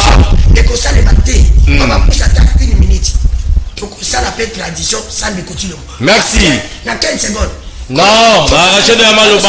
Ne vous parlez avec beaucoup de respect, s'il vous plaît, 15 secondes. Ne vous focus à répondre au monde bien. Ne vous dit nous. Ne vous n'avez pas raison. Si on a dit que nous continuons à s'arrêter dans la montée, ce qui n'a vu que Kabila s'arrête dans la montée, Basalaki, mais Basalaki montée. Et ça, tout le monde a dit 8. Merci. Voilà, Trésor Congolo. Motula et Panayo par rapport à la processus électoral. S'il vous plaît, Danou. Merci. Voilà. Awa, ils allaient bon Liga. Il faut mouiller les maillots. Est-ce que les Congolais n'engagent pas continuer à croire dans le processus électoral où il y a une élection et un délai avec financement total du gouvernement de la République démocratique du Congo? Merci pour la question. Mais il faut rencontrer Mambo Belé et surtout que tant que on a ce besoin de Belé n'a dérangé Bangote, on ne peut pas déranger. Cette fois-ci, vous allez calme. Donc, premièrement, avant de répondre à la question, il faut rencontrer Mambo Belé na Moniawa. J'allais commencer par Focus, mais je commence par Danou. Danou a lobby ba candidat ya Mayele pour naye eza Sesanga Fayulu Muzito. Bon, on a évité pour Tangi Félix Antoine Tshisekedi Tshilombo. Pourquoi? Soro landi ba programme na ya ba candidat na bino nyonso et reprendre Makambo Félix a trouvé déjà solution sur le plan sécuritaire. Soro tundi bango comment est-ce qu'ils vont faire avec notre éternel voisin qui est le Rwanda? Ba lobano ke il faut négocier. Même ceux qui moront là bango il faut entrer en guerre contre le Rwanda. Il faut expliquer qu'ils comptent entrer en guerre contre le Rwanda. Comment? Avec quelle armée? Une armée qui a subi infiltration pendant 18 ans. C'est sa sécurité ou est-ce ça infiltration pendant 18 ans? Non. Aujourd'hui, c'est au Taliban image. Combien de défections dans cette armée? J'ai vu la dernière vidéo postée par Major Willy Ngoma. On montre quelqu'un qui te parle lingala. Mais à qui il a une armée? À combien côté Moussous. Donc pendant l'Obani, nous voulons tous une option, il y a entrer en guerre contre le Rwanda, mais à condition que tout kende on a des soldats ou la moralité, ou le patriotisme, et c'est le travail où Félix Antoine Tshisekedi Tshilombo au Sala. Aujourd'hui où je vous parle, nous avons plus de 40 000 jeunes, des nouvelles recrues, Oyo Baïkoti Bongo FARDC. Donc pendant l'Obani, nous sommes en train de réformer notre armée. Il y a un moment où Félix Alobi, nous avons le choix entre répartir à zéro ou consolider les acquis. Donc, il y a des gens dans Zabwa Ebigé, tout ce qui est une option.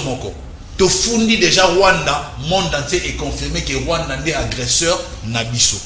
Mais avant d'activer Bitumba, il faut que soldat nini, il y a moralité nini. Il faut que effectivement tu as un effectif, il y a combien d'hommes fidèles à la patrie, fidèles à la République. Ce qui est du point de vue économique, certainement on stabiliser le cadre macroéconomique. Mais c'est ce que Félix est en train de faire. Il est en train de lutter pour nous stabiliser. Pour le moment, on est en étape, il y a résilience. Ce qui va y sur le plan social. Félix a déjà la carte sociale.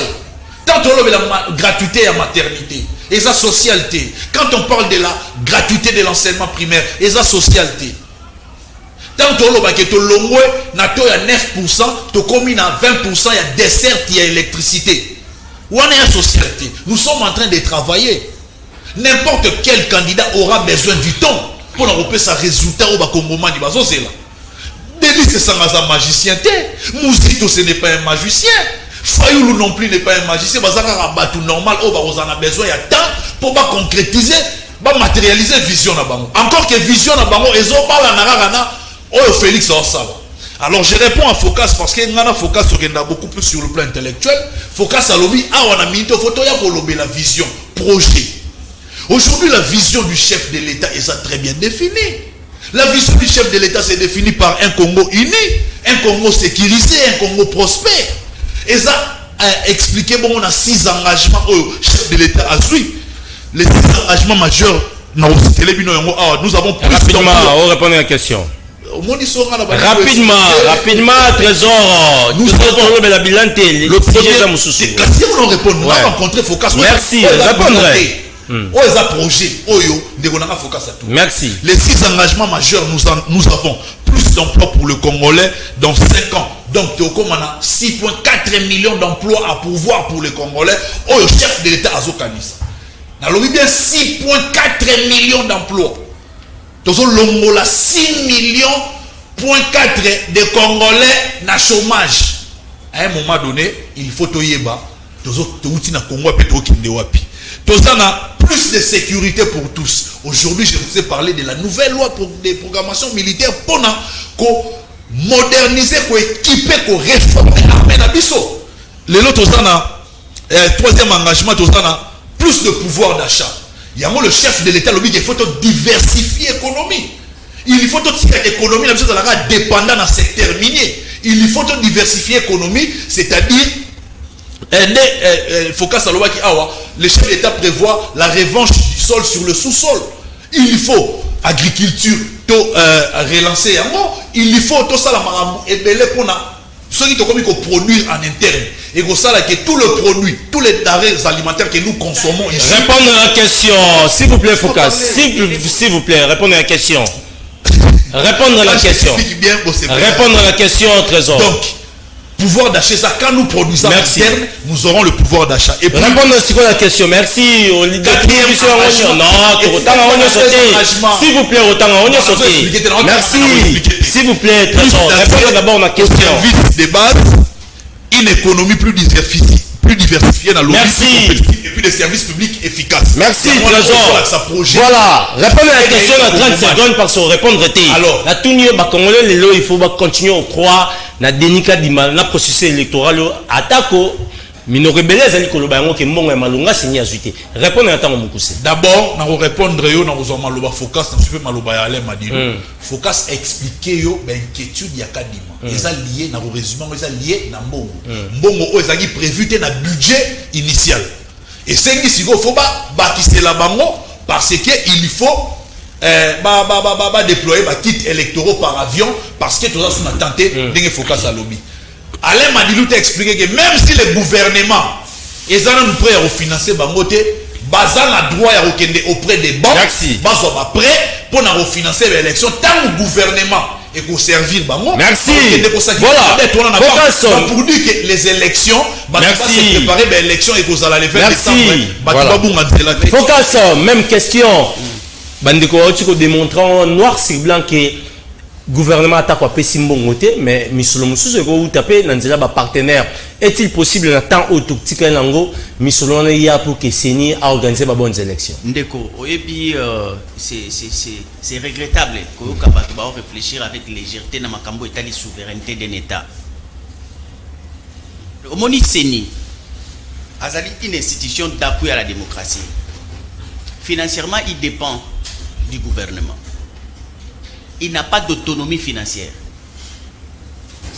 Donc, déjà, et ça risque, Madilou, je veux que tu puisses mettre ta tête dans ma canne ici. C'est quoi les dangers? Le Congolais, au moins, ceux qui ont eu option et souveraineté, tout PC privé, qui sont des banques. Ces banques-là, la plupart des cas ici, Biso Congolais, toi, la banque à mon côté. Les banques qui sont ici, ce sont les banques des amis de Kagame. Si réellement vous êtes en conflit avec Kagame, mais Kagame peut vous bloquer. Il peut refuser de vous donner l'argent. Aucune banque ici est de l'obédience des Congolais. Ma banque au c'est ça, l'obédience à Kagame. Ce sont des Tutsis et des Kenyans, de tout ça, qui sont des propriétaires des banques ici. En dehors, il y a Rao Bank, qui est en partenariat à Bango. Kadeko, s'il vous plaît. Kadeko, ça n'a pas bon côté. Kadeko. Continuez, Focus. Le gouvernement, donc, et ça piège mon aîné. Tout ce qui met, et ça piège ya mon aîné. C'est un grand risque. Alors, au cas où on va citer, parce que c'est là, c'est la volonté du privé. Il paie ou ne pas donner. Au cas où il ne donnait pas, la question reste. Ce qui va beau coupé ça. Qu'est-ce qui arrive? C'est ça le problème. C'est pourquoi mon gouvernement Nyonso, où a yebi, attribution à la souveraineté pour la question des élections, il s'assume jusqu'au bout. C'est lui qui prend les devants. Il ne peut pas abandonner une institution d'appui à la démocratie. C'est très dangereux, c'est trop risquant. Et c'est ça même la démission du gouvernement. Parce que les gens qui m'ont pronommé, c'est limité. Quand il m'a dit que la banque privée va beaucoup payer un bongo, tu retiens bango na bolo côté tu ressens ça peut bango te poser un bongo na bango, mais biso tu collandé la union sacrée, ba ministre au boza na bango, ba coller un bongo pamba. Il y a liboso ndeko trésor. Yo ma msusu ndeko trésor olobaka. Quand vous parlez de la volonté politique, tant qu'il n'est pas ce qui vient boloba maramba blocage, Kabila nous a bloqué. Nous sommes en 2022. Même les problèmes des banques. Kabila. S'il vous plaît, trésor. C'est voilà, continuez. S'il vous plaît, trésor. Focus, continuez. On a précisé. La volonté et les discours ils ont démontré le moro. Kabila zate blocage zate Félix na gouvernement en 2022. Sur le programme Yaye Moko Félix, revanche ya sol sur les sous-sols, l'agriculture. Na empêche pas chiffre pour tourner ça là bien. Pour comprendre la réalité, il y a discours, na volonté politique, place et vendée. Na 2022, budget y agriculture et ça là qui prévu na hauteur il y a 330 millions de dollars. Là n'a pas besoin chiffre bien comprendre volonté na binongo bolo beza wapi. Projet na binongo bolo beza wapi. Bino moko Kabila sa akei. To en 2022 papa. Bino moko budget il y a 330 millions alloués à l'agriculture. Pour na kokokisa projet na bino. Vous n'avez pas exécuté ces projets. Boye na 2023 kaka bino moko bon alloué 760 prévisions, il y a 760 millions de dollars dans l'agriculture, papa. Maintenant, informé le Romoko.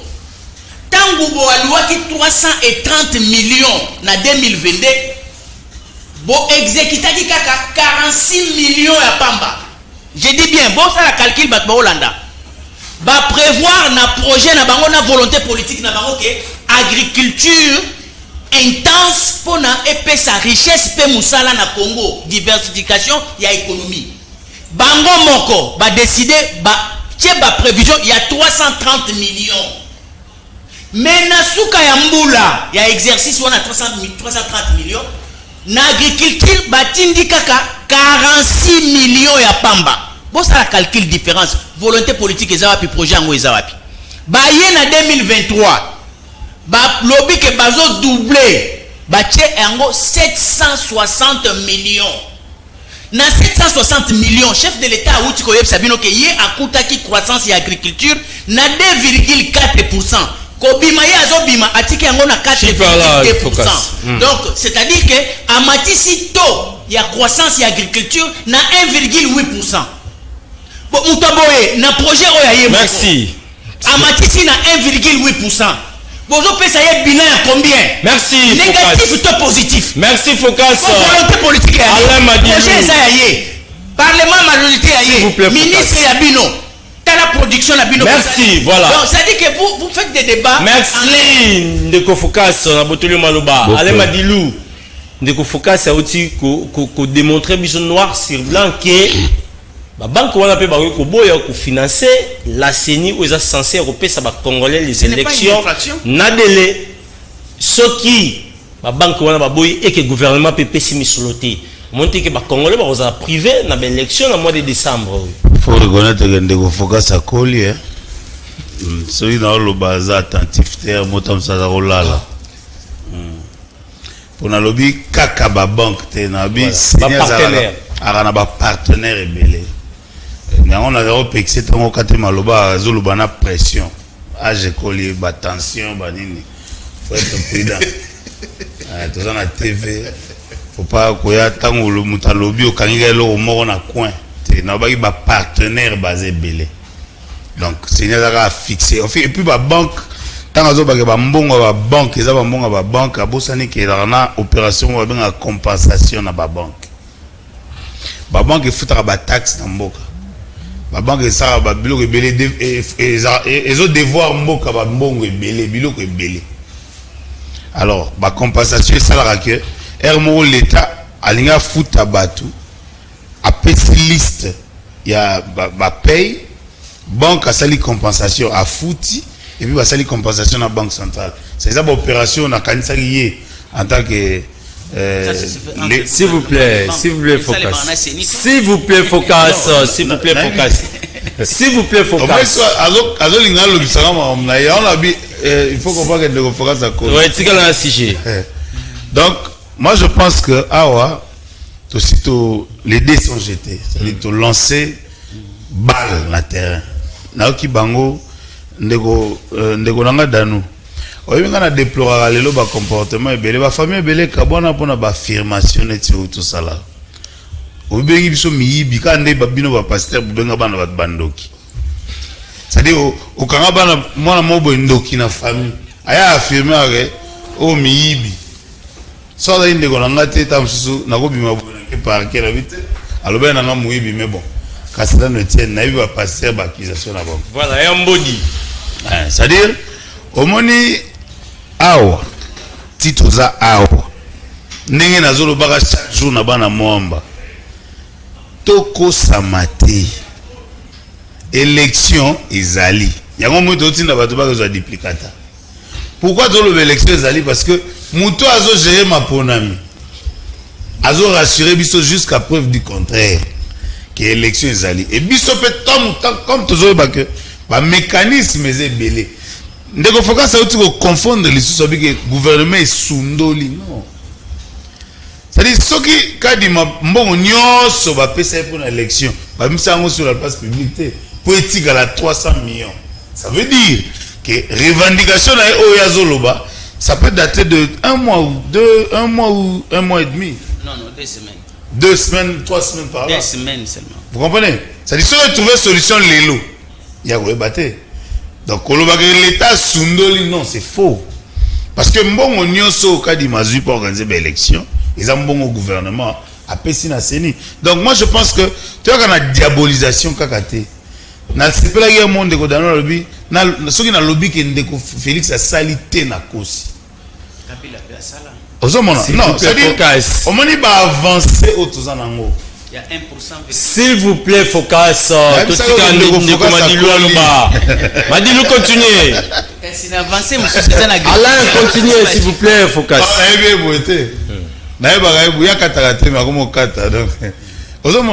C'est-à-dire, avancer dans le loi qui nzungu so ezali autoboka avolambela fo bamba. Na peso différence moko ya muke ya office de route. Parce que ba doit ba elo monter. Au moins lelo na lobango chaque fois. Soki banzela o salamineti nzelo esalami ya Zolana ba kikwiti ba elengesa. Banzela na tango salami ezo permettre que flux ezala na nzela. C'est-à-dire ba mituke tambola malamu. Mbango embouteillage ezala te. Ça nous aide à économiser. Ça dit soit qu'il y a moins $10, bana ba olia lobi.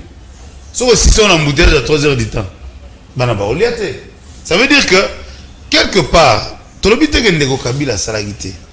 Mais avancer oyo ezali. Ils ont permettre totali pe na misu tobité. Quand même hein, au lieu to ko matina à niveau que Lyon oyo azana zo. Akonda akoma mukie boyi. Po oyaza na kota tsele kuna aya munene vaut mieux oyaza ya mboka aya munene oya ba particulier soko konda etali mukolo nango.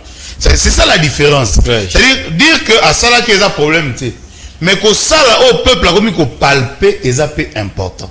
Il y a toujours senga chaque jour que bana nyoso ya Kinshasa bana nyoso ya Congo to conserver au tuzanango.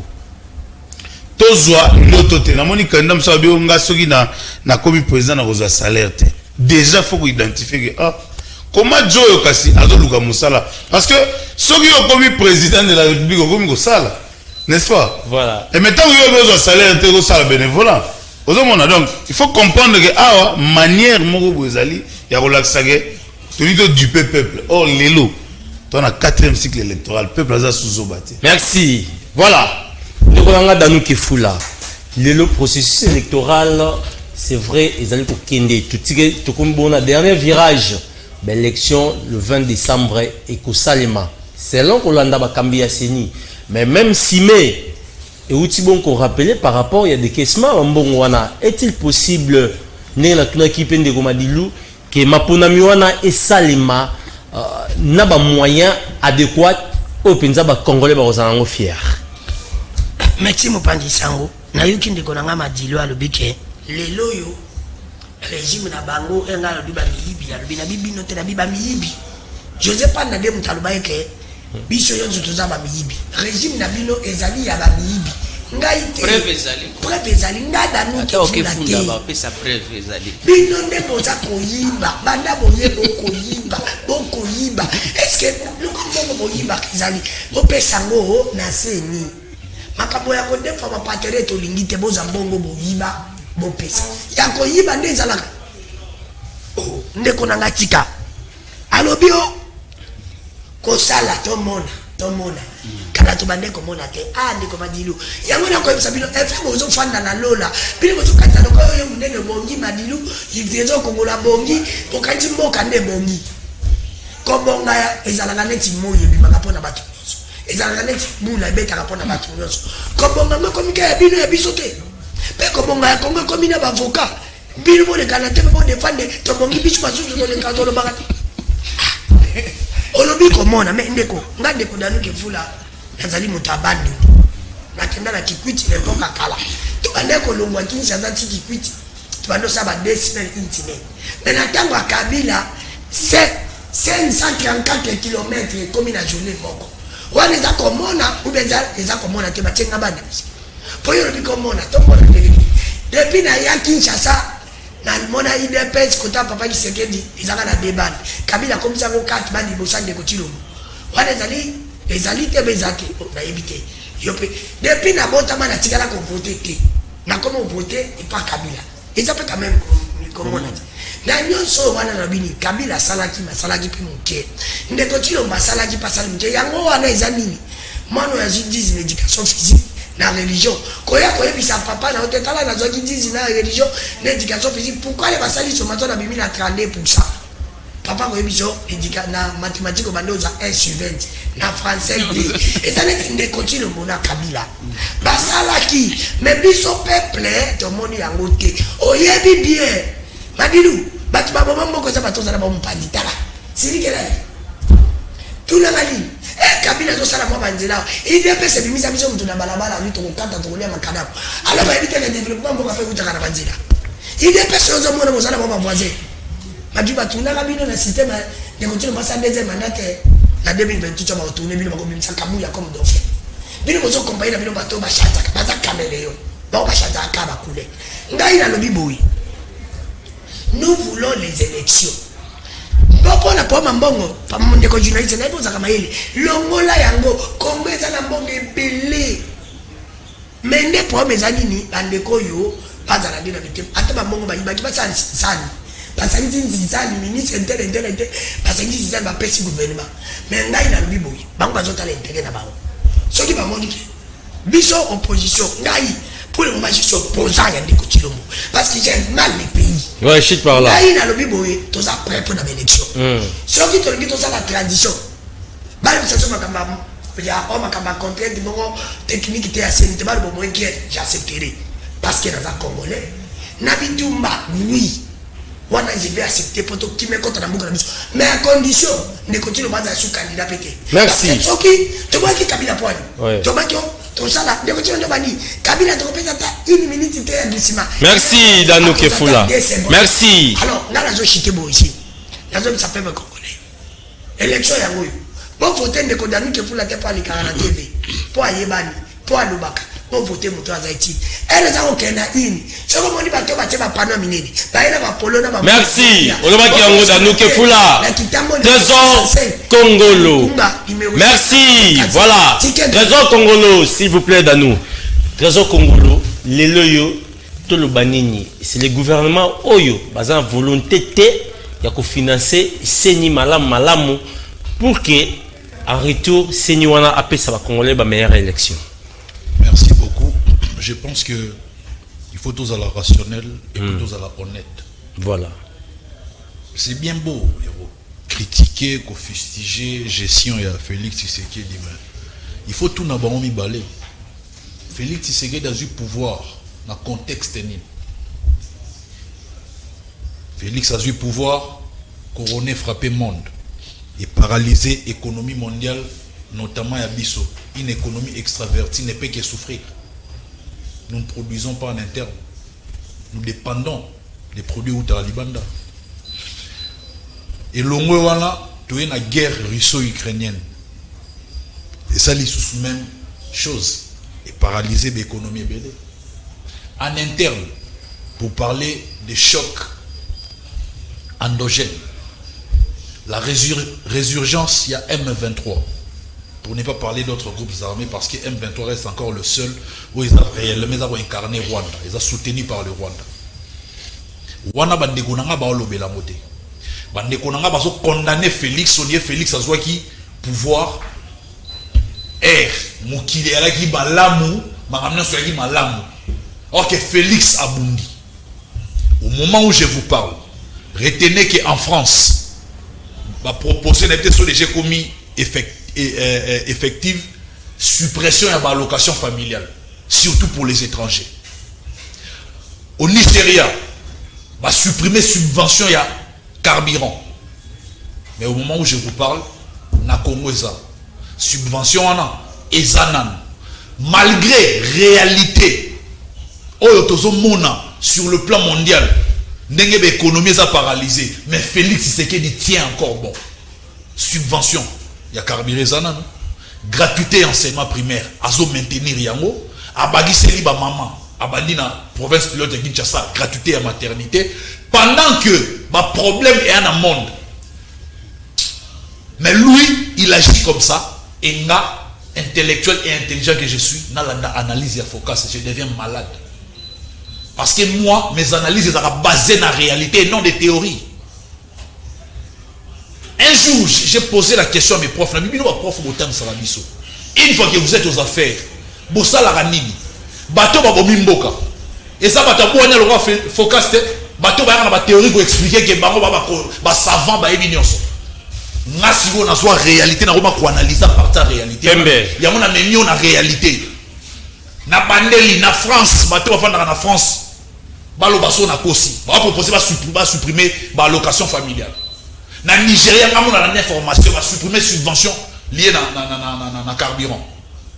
Mais voilà, répondez à la question. Nous ne faisons que condamner Félix. Merci, répondez à la question. Le gouvernement et la volonté politique qui a refinancé CENI. Volonté politique qui a refinancé CENI et Zali. Lelo oyo gouvernement et sali qui l'élection, basali nyon sopo l'élection ezala et financer CENI à la hauteur il y a plus de 70%. Oyo etikali ezala à 30%.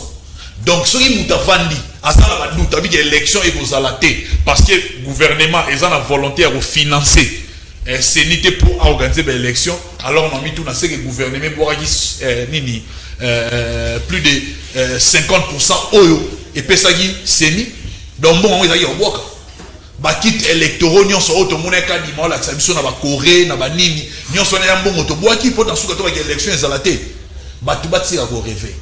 C'est comme vous lisez ici que ba liembo macha francophonie rozalate mais lelo to viva francophonie et puis to bénéficier na ba installations sportives qui sont sorties de terre. Et aujourd'hui, mes amis,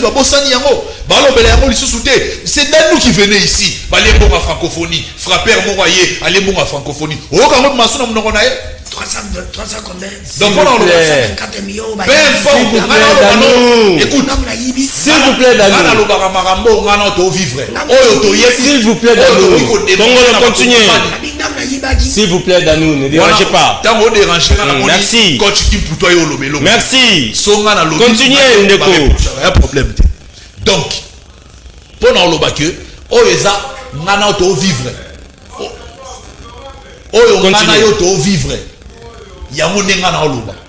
Mais Oyeza lokola et bombani o ngana to yebite na oloba. Quand tu parles de montant, tu affirmes des montants ici. On a ma preuve. Il y a un moment même m'a dit le bibi, ceux qui va le interpeller, bino déplacer comme un acharnement. Il faut dire des choses quand tu as des preuves.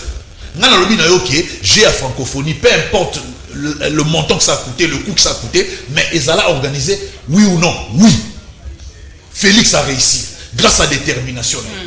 Donc c'est pas pour rien à l'Obaké. Pour Nanga, si on pouvait comparer Félix n'a pas joué à football, Azan a vitesse il y a Kylian Mbappé, Azan a détermination Cristiano Ronaldo, Azan a technicité, na génie il y a Lionel Messi et puis Azan a dribble il y a Neymar. Merci. Pour la Olobaki, aujourd'hui notre candidat c'est le numéro 20 Félix Tshisekedi. Avant que tu sois ma dernière parole, juste la 30 secondes à mon poussé, tu banda côté peut-être subi saboué Madilou, okoye bisabiso.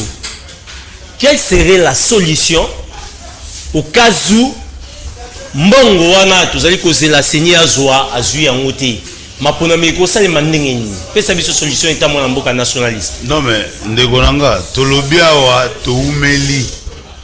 toumeli la koloba que stilelo au moment où nous parlons ici au moment où nous parlons ici Kadima azoe bisabiso que élection ezali tout ce que loba on a ba piste de solution que Kadima aza na bato ba financer élection na eza gouvernement mais souci oya exprimé possibilité ezali brèche ezali au Kadima ko bimela pour que azonga na nzela ya maponami c'est-à-dire solution ezali c'est-à-dire soki lelo Kadima azo rassurer biso que l'élection ezali a combien de forte raison biso bato toza ba candidat tondi melaete parce que ti lelo to moni lelo mo ndeko focus a bosana kia que liste ya ba bureau de vote et bimi na ba adresse nga mutu naza candidat na députation à Moamba S'il vous plaît, Foucault. Non mais il y a un lobby ça dit tango au moni tango botuna ka liste ba bureau bimité et bimi okomo luka mususu il y avait électeur nyoso na tango ozwango je pense que ozala suna argumenter omoni lelo faut pas tozala binemi à avancer en mboka lelo faut to lingaka tango mboka zo avancer to avancer ensemble na mboka bana mwamba ba bi lelo que soko voter na bureau de vote ba bureau de vote na adresse tel numéro tel ça dit pas si adresse identifiée pour bango début à yini. Oui, ba bureau yebani cartographie agité mais le bimi to betata maboko. Merci. C'est la moindre des choses. Voilà. Danu ke fula. Omoni moninga respecter ngonga là. Yope na banza ki ozo respecter ngonga. Na mokuse yebisa biso solution ekozala nini soki mbongo seigneur zimbongo te. Élection ekozala toté. Non, solution ekozala nini parce que bango balobi bazana mbongo. Bidé mata. Bidé wana biso mona kangote. Apesa ngo c'est pour que là nous voulons les élections. Après comment on organise ma solution ezalate biso to lobi élection. Donc élection. Soki mona papa Tshisekedi anzelu asala bisumuté. O bakinyo zo balinga te balobela ye ba mona yende se. Akoki osala élection te. Toko sala ni. Oh Kabila wande toko sala élection, sur élection date glissement sa Kabila. Tout ça la glissement la Kabila. Ne continue pas à la monnaie. Souvent coquine était les mots les plus difficiles. Et pas ma Congolais de dire qu'on a tort, on a échoué. Ne continue pas à couiller ou gagner l'élection. Alors ma peine à bisoka keno ça va nandimi ngai na kei. Tozondi kande biboko li konje le bit. Président Sénat Azuma Solo pour organiser solution voilà. Mais ndeko na ngai. Tu vois na lobi boyi. Il y a la démocratie. L'état des droits, le peuple d'abord, et la démocratie, l'ennemi n'a pas mais le la démocratie, il dit qu'on va dire. Loi et lobby, moment qu'on lui conduit le lobby, ce que les pieds à tu peux dire président il y a Sénat. Tu peux dire bâti pendant 3 mois. Organiser cette élection, pour moi, il y a un zélou à conquérir a été. Bichot le bibou. Et vous les bêta, et bêta té. Peuple congolais dit les 20. Donc on a une pendant que le régime il y a raté, régime a miyibi, régime a détournement. Pour la nini tocha mutamala. Merci. Moi et ça l'a dit que le président par là. Ils ont mon moko. Bandikubaka na moana. Moana ezalaki changement. Tout le monde avait voulu que Kabila qui dépose changement ya. Tocha la balance totali que après Kabila et avant Kabila tout le monde que changement et na wote. Ya mwana tokocha mutu nyonso. Merci. Voilà. Merci Danouke Fula, Trésor Congolo. Tout ça que c'est pas na yo. Bandeko va déranger te na bandiete pour ça ko ba. Plutôt on peut seulement le bandeko focus. bandeko balobi déranger te namoni oza vraiment lelo na pona yo ndeko Trésor Congolo même temps d'antenne solution ezanini est-ce que l'élection est au Salima le 20 décembre? Je vous dis et je confirme que les élections auront bel et bien lieu le 20 décembre. Batouba s'est préparé. Pourquoi?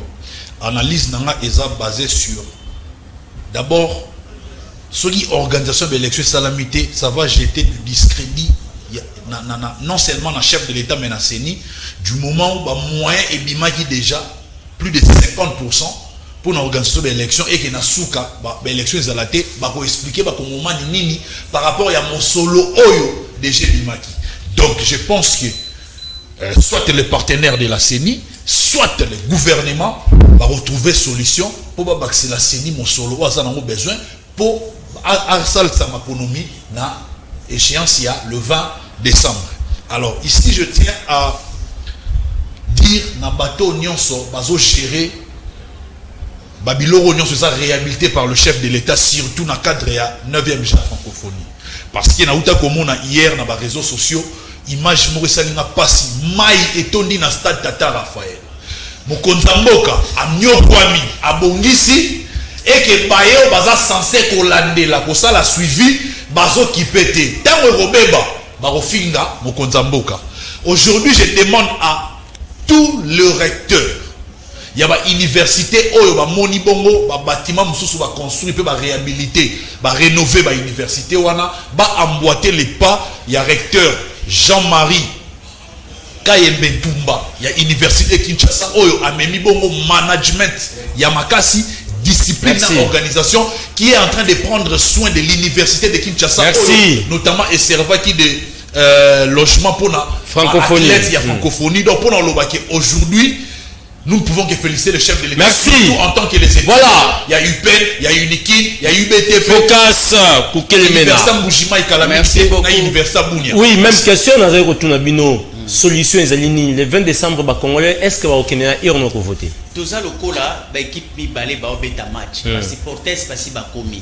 Arbitre sikoyo azana na vestiaire azozela taille ya match ebeta biso nyos toyebi ke match ebana na 15h30 mais to suite comme le col à 15h25 on a un exemple à Paris s'il vous plaît Madilou on a 15h27 exemple à Paris mais tu comprendre que arbitre azo umela kuna na ba joueur na ba supporter to comme tala à côté arbitre abimela match ekozala to ekozala te et pourtant ba joueur ba sika kenaki bandaka banganga ba lui ba kisina bango po bacha babi réalité to za nango yango wana pardon ndeko Madilou yebisa VK yé mutata la solution na ba problème s'il vous plaît Madilou bongo ba pesa kadima to kende na élection pour na yebike mais on va si va péter au moins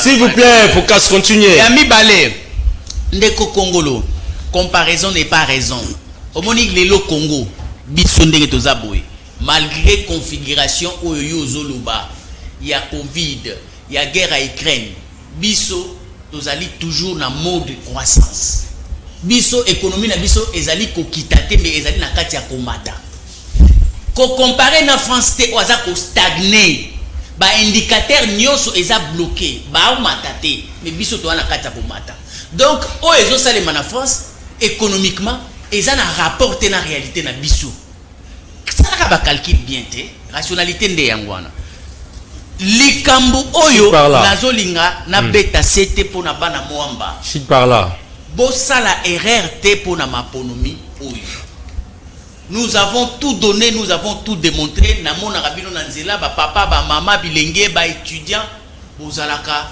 toujours soutien focus na olinga na monango massivement nazozala na Kinsenso nazo kikuta na ba jeune ba mama ba papa bozala wana ebele na yebisa bino ndenge to mesana bosolola parce que le 20 ngai na rocha motema ke ballon wana veka mutaba solution azakuna na gouvernement ba pesa mbongo merci Focus un message rapidement s'il vous plaît Focus S'il vous plaît, Madilou. Merci. Merci. Tu as un message. Bonjour les gars. Réalité à Libéria et en Onde. Ezola qui sa vraie démocratie na mboka. Biso nyonso africain to landa yango. C'est scellé. Trésor abongisa maloba na ye Fachi azala na besoin ya ba voix ya ba congolais nyonso. Kwazolo bake na Katanga bakasayen baleki ebele lokola Fachi azaka kana posa ya ba voix ya bakasayen. C'est Hugo Lukoki. Très bien, Hugo. Batuana bakoki kozala na raison poti lelo bakite zali koko makakate ti lelo alors que le 20 et Kosimbate, c'est Crispin. Tu habites Batunini, je crois, Bandekoka va analyser. Merci. Lokola go et pesamaki élection Eza Kasi Bakoyi peut changer date pour la 2024 et non le 20 décembre 2023. C'est Alain. Ponanini Batu, il y a union sacrée, Bazali Kosala Kaka débat, il y a individu na place, va le bela programme na bango. C'est Christian. Kadima Azuna Numakoki Nyon sauté pour la élection et l'inkolobake élection est incertaine na délai Oyo Balobaki c'est Toto. Adversaire ya solo ya Fachi eza lokola nzela ya rond-point Ngaba Botala etana yango national numéro 1 pe station Kobili ya rond-point Ngaba bazo fungola toilette pe maiti na makadam pe solo makasi serodi makamwana tolobeli yango wa mingi ya bandiko ya station wana ya rond-point Ngaba station Kobili bobongisa eza malamu te pour biso to dénonçaka mais aussi non s'il vous plaît trésor ma solution est singler les omaka s'il vous plaît focus to continuer ma message bomoni makamu ya IDPS zo sala mama filo akenda wapi IDPS CG Kabuya bakundi ya kakaboye za passe nibo trésor oza politologue kasi makambo zoloba eza na sens te France nini oyo zolobela parce que vina biso pe mboka ezali na allocation wana c'est officiel bakokata yango ndenge nini il de soi c'est trident yenda bon comprendre te kotika ba message à non s'il vous plaît merci comprendre madame na lobby merci trésor ça na posa na expliquer merci voilà merci bon week-end na océan dialogue bon week-end sujet à libérer s'il vous plaît trésor za malobate est-ce qu'on a la même réalité trésor congolais s'il vous plaît on suit quand même exemple à libérer trésor congolais s'il vous plaît za malobate merci voilà. Bon week-end na Océan Diallo liboso mai sima mai merci liboso mbongo sima na mbongo bon week-end également na Joël Bouloba na Londres Yakuza bon week-end pe lisusu na Edouard Poba mais aussi na basali nyonso ya destiné pressing voilà to bandaki émission boye je crois que tokosuki sabo trésor congolais rota la caméra na 30 secondes na lobby bien 30 secondes respectez. Dans 30 secondes, le bamba congolais ba yoka. Congolaise, tout ça la sousou, bozo besala ngandote. L'élection au Ezoya, tout tinda bato na parlement, oyo ba représenter bino, o baza image na bino, oyo ba kozwa ba problème na ba transformer yango na ba proposition de loi, o ba pe na charisme, oyo ba faire voter ba loi wana pour intérêt na bino, et puis concernant président de la République, Bossala RRT. Nous n'avons qu'un seul candidat, c'est le numéro 20. Il faut voter au Congo et comme Allemagne d'Afrique. Merci. Voilà. À respecter Danou Kefula. Comment une trésor n'est sali. Je fais ça là bon. 30 secondes. Merci. Nakoyebi sa peuple congolais. Les seuls moyens où tu peux benga na régime ba juste. Il y a pas bonne année, il y a bisengo, il y a raté, il y a amateurisme. Il y a vous allez à l'élection. Vous la bêta te toliate. On vote le 20 au Tikaliwana pour la cause là. Oyiba nani ya bini candidat. Ya bino moi na bino yeyo. Na lobby bien qu'on vote mutuke pour yebani pour aller à la télévision. Ba candidat bazali ebele comme dit la Bible. Beaucoup sont appelés mais peu sont élus. Les restes sont encore. Merci. Avant voter mututu na ye na nazali suppliant na yo. Ozali na position nini? Union sacrée ou bien opposition candidat na mosina peli susu mituna ye ofanda la commune ni merci Danou Kefula qui jamais kozala candidat na mwamba yo fanda na le merci ofanda na kitambo voilà Alain Madilou ta la caméra s'adresser à Congolais balandi merci en tout cas comme ils a 30 secondes permettre ngana pe sambote ndenge nazo pesa 55 mwamba ya bino yeyo tout ezali kama motolu ndeko parce que bato ebele batambolaka mais biso tolobi toro ezama motolu parce que Moamba ezo beba pona bato bazo tambola. Mais biso ba véritable ba motolu nde tout photo zomba responsabilité à charge ya Moamba na biso. Na sengi bana na so Moamba na porte à porte ndenge to bandaki yango to aussi sango le 18 décembre, le 20 décembre tokota na Irne. Biso so to tambola kaka boye parce que 55. Merci. Voilà. Focus. 30 secondes s'adresser à Merci beaucoup na Moamba kuna na ebike match ici yebani moto wango asi yebani député candidat ya solo ya qualité ya excellence ya expérience ya bwana eka moko Focus Kelemena, le politologue de la République, le numéro 725. S'il vous plaît, indiscutable, service commercial incontestable. Au collègue service commercial. Na yebike bato majorité, na yebike bato opposition. Bango nyonso ba voter Focus. Merci.